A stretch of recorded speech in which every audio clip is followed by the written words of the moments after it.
where the 49ers are going to stand in the NFC West after week 9. And I can tell you from right now that they are going to maintain the second place.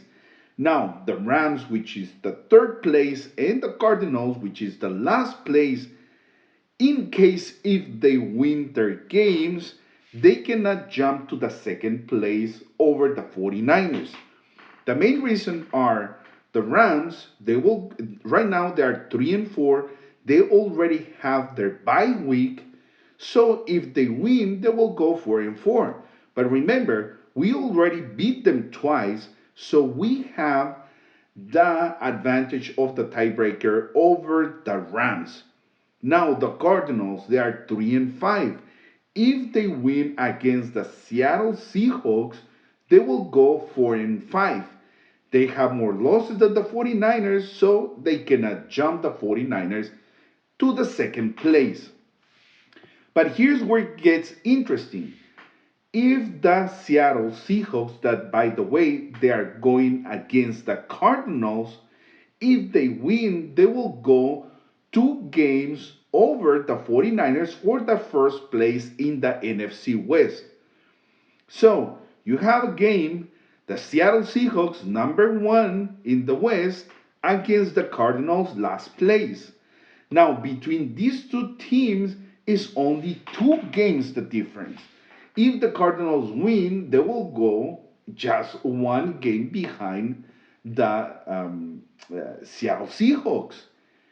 And as the same as the rest of the NFC West.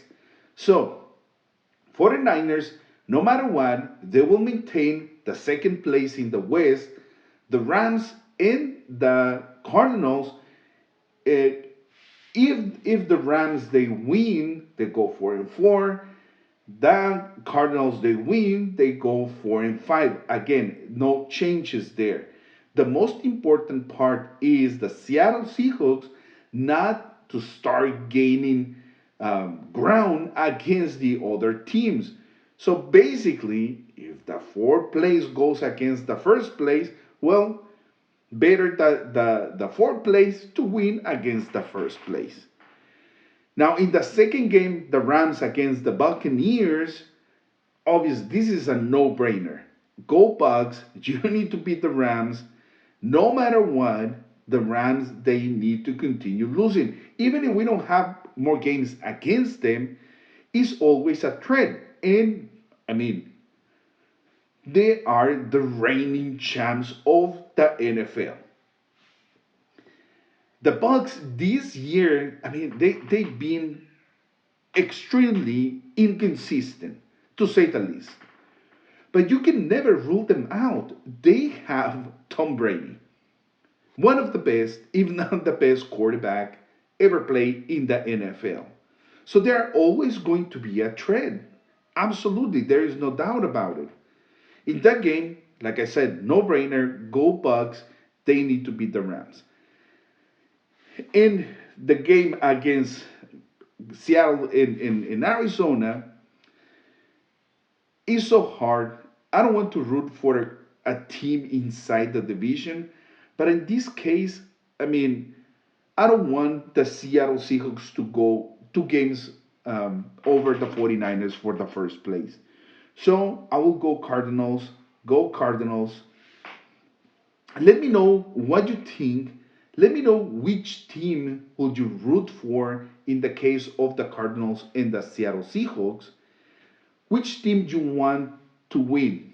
Now, by the way, no matter what, we still have 1 game left against the Seattle Seahawks and 2 games against the Cardinals. Now, the game that is supposed to be home advantage for the Cardinals is going to be played in Mexico City. So this season, the Cardinals, they don't have quote unquote a home advantage against the 49ers. So even with more reason, if the Cardinals win and the Seattle Seahawks they don't go 2 games over in the West, well, We still have two games to beat them, or at least to split. In the past 4 games, they beat us 3 times in just, we have one victory against the Cardinals in the past 2 years. So it's going to be hard, especially if the Cardinals they get hot and they start winning games. Nonetheless, I will bet on the Niners. I will bet the Cardinals to win against the Seattle Seahawks. And again, go Bucks. You need to beat the Rams. Let me know what you think. Which team would you root for? And don't forget to subscribe. And as always, see you in the next one.